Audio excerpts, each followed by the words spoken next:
অনেকজনে বাঁচতেছি, অনেক লাখ মানুষ পানিতে বাঁচতেছে। আমাদের ঘর দুয়ার সব ডুবে গেছিল, আমরা অসহায়। আমাদের এখানে আশ্রয় নিছিলাম আমরা ছোট বাচ্চা করে নিয়ে।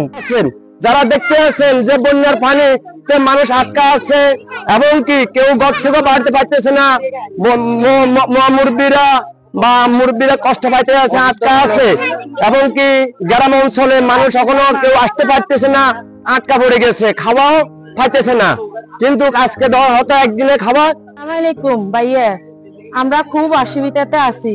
নোয়াখালী জায়গাতে খুব ভয়াবহ বন্যা, পানিয়ে আমাদের ঘর বাড়ি সব ডুবে গেছে। আমরা আশ্রয় নিছি এক জায়গায়। সরকারের কাছে আমাদের এটুকু অনুরোধ যে আমাদেরকে সাহায্য করেন, আমাদেরকে রক্ষা করেন, সহযোগিতা করেন। আমরা আপনাদের সহযোগিতা পাইলে আমরা কিছু বাচ্চাদেরকে নিয়ে বাঁচতে পারবো। এটাই আমাদের কামনা, আমাদের দিকে রক্ষা করেন। ফেনীর পানি যাওয়ার কারণে, ছাড়ার কারণে আমাদের নোয়াখালীর ভয়াবহ অবস্থা, যে নোয়াখালীতে আমরা বাড়তেছে পানি, আমরা থাকতে পারতেছি না ঘর বাড়িতে। অনেক মানুষ ঘরে বন্দী হয়ে রয়েছে। আমি জামালপুর জেলা থেকে এসেছি। আমার প্রতিষ্ঠানের নাম শেখ কাসেম টেক্সটাইল ইনস্টিটিউট, মাদারগঞ্জ অবস্থিত। আমরা নোয়াখালীতে এসেছি। এখানে বন্যা পরিস্থিতি খুবই ভয়াবহ। আমরা এখানে দেখতে পারলাম যে অধিকাংশ গড়ি তারা পানিবদ্ধ অবস্থায় আছে, তারা অনেকে ত্রাণ পাচ্ছে না। আমরা তাদের কাছে গিয়েছি, অনেকটি আমরা দিচ্ছি, ইনশাল্লাহ আমাদের যা সাধ্য আমরা তা দিচ্ছি। আমাদের আপনার বিভিন্ন যারা স্বেচ্ছাসেবক লীগ যারা আমাদের এই ত্রাণ বিতরণ করছেন, তারা অতি দ্রুত সম্ভব, যত দ্রুত সম্ভব পারেন তারা নোয়াখালীতে চলে আসেন, কারণ তারা এখনো অনেক মানুষ পানিবন্দী আছে। আমরা যদি তাদের ত্রাণ না দিই, তারা না খেয়ে মারা যাবে। সো আমাদের আপনাদের কাছে একটা রিকোয়েস্ট, আপনারা যত তাড়াতাড়ি পারেন ভাই এই নোয়াখালীতে চলে আসেন, কারণ নোয়াখালীর পরিস্থিতি খুবই খারাপ। টেক্সটাইল থেকে আসছি, ময়মনসিংহ বিভাগ থেকে, এখানে খুলনা নোয়াখালী বিভাগ থেকে, নোয়াখালী বিভাগে আসছি আমরা। এখানে পানিবন্ধ অনেক মানুষজন আছে। এখানে যদি আপনারা যদি সাহায্য না করেন, তাহলে এখানে অনেকজন মারা যাবে, না খেয়ে আছে।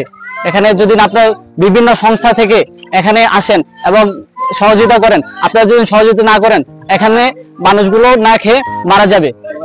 আসতেছে সবাই ট্রাক দিয়ে রাস্তায় পাশে লোকজনদের সাহায্য করছে, ভিতরে এসে যে ঘরে ঘরে যে সাহায্য করবে এর কোনো ব্যবস্থা নেই।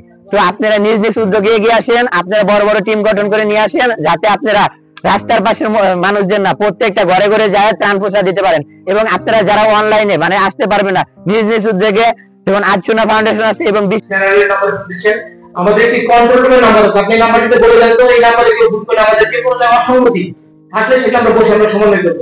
প্লাস এখানে আমাদের কথা থাকে, সেটা আমরা শোনার পর যদি আমরা বলা করি তাহলে সেটা পুরো বুঝতে থাকলে সেটা আমরা সমাধান করছি। আমরা মনে করি আমাদের পুলিশ সুপার বলেছে 5 তারিখে সকলে মিলে যেটা চেয়েছে সেটা হয়েছে। একটি পরিবর্তন চেয়েছিল, পরিবর্তন হয়েছে। রাষ্ট্র এখন একটি ক্রান্তিকাল অতিক্রম করছে, ক্রিটিক্যাল সময় অতিক্রম করছে।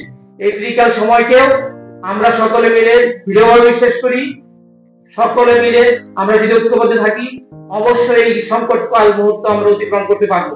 এখানে অবশ্যই আপনারা অংশগ্রহণ করেছেন সকল সরকারি কর্মকর্তা, আমাদের সুশীল সমাজ।